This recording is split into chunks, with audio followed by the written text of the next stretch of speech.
I'm SCXCR. Let's plug and play.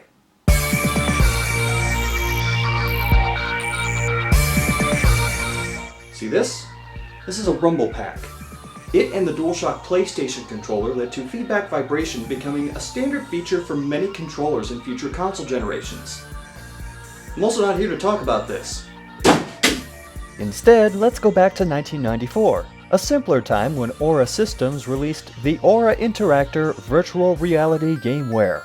Suggested retail price $159.99. Winner of the Design and Engineering Honors at the 1994 Consumer Electronics Show, the Interactor is essentially a subwoofer, almost as big as the original Xbox.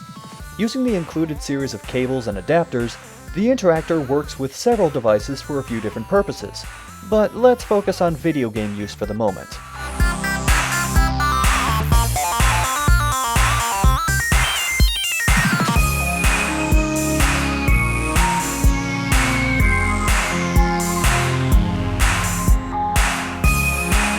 The Interactor has a separate power supply to plug into, which then has to be plugged into the back of the system using an adapter designed to fit into multiple system ports. There's a slight problem though. For the SNES, the Interactor's game adapter takes the multi-out port for itself, forcing the user to hook up the SNES to the TV via the RF switch, which is partially blocked by the rest of the adapter. The Model 2 Genesis doesn't fare much better in regard to organization, though the adapter does have a port on the back to let the Genesis audio and video feed through to the TV. With a Model 1 Genesis, it would be much easier, as the Interactor can be hooked up to the headphone jack on the front of it. I've chosen a few different games to try out for the Genesis and the Super Nintendo to see how the Interactor responds. For the Genesis, I'll be playing Sonic the Hedgehog 3, Beyond Oasis, and Rock'n'Roll Racing. And for the Super Nintendo, I'll be playing Gradius 3, Mortal Kombat 2, and because I can never carry too many plastic peripherals at once, Super Scope 6. When in use, the Interactor vibrates according to the sounds it picks up and the settings on the power supply. Power controls the intensity of vibrations, Filter attempts to get rid of any background noise, and there's a switch for choosing whether the Interactor is set to pick up game audio or music audio. I started with Sonic. The instruction said to start the filter at 10 and didn't say what to set the power to, so I put it around 7 to start. The fuck was that?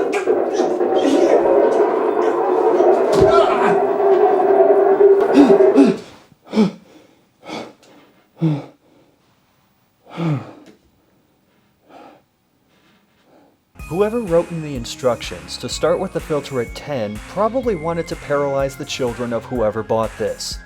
10 means the filter is completely turned off, and the Interactor will process any and all audio in the game, including and especially background music. The instructions for the Interactor specify that in-game music should be turned off whenever possible to enhance the experience.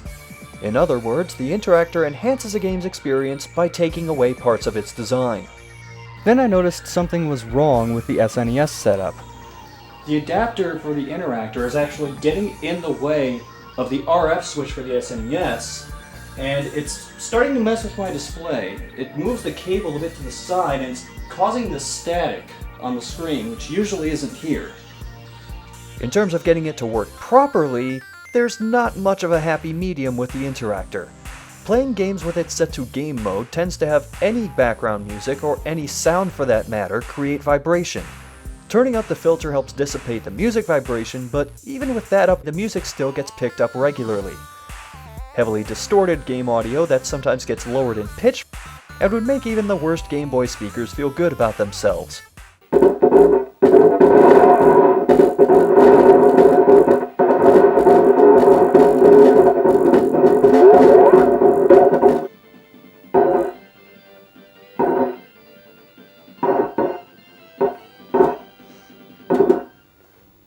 Also, the unit and the power supply get pretty hot after only being used for about 5 to 10 minutes, so if you love having a sweaty back, the Interactor is for you. Even when I could turn the music off, the Interactor would regularly pick up on any sound regardless of whether it made sense to react to it. For Rock'n'Roll Racing, the announcer's voice triggered the biggest reactions.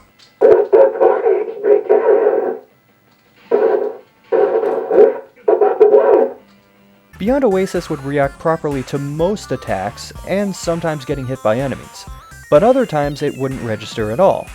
The sound that actually registered the best on the Interactor was the sound of the game being unpaused.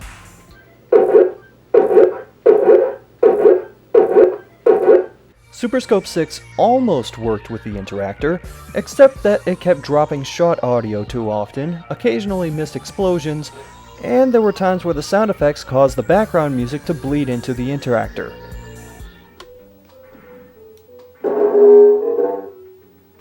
The closest I got to having the Interactor work properly was with Mortal Kombat 2.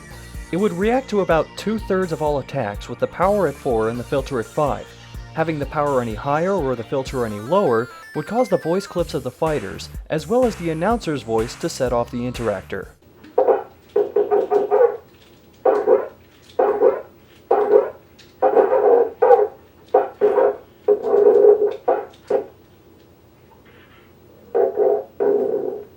And Gradius 3 was a spontaneous wall of noise.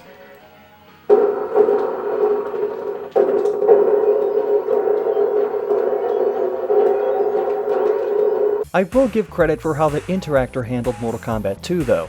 Getting punched in the face, kicked in the chest, leg swept, uppercutted, hit with a fan blade, having my head chopped off, and doing all of that and then some to my opponent all felt a lot like getting kicked in the back. As was mentioned earlier, the Interactor works on multiple devices. In addition to the SNES and Genesis, the Interactor can work on the 3DO and Jaguar, as well as stereo systems, PCs, VCRs, and televisions. Basically, if you can find a way to hook your Interactor up to it, it'll probably work. The catch is that most of the time doing this requires buying various other parts and cables, mostly audio splitter jacks, Y adapters, and additional RCA cables. Otherwise, all the sound will only go into the Interactor, and you'll only be able to hear whatever garbled mess comes out of the back of it.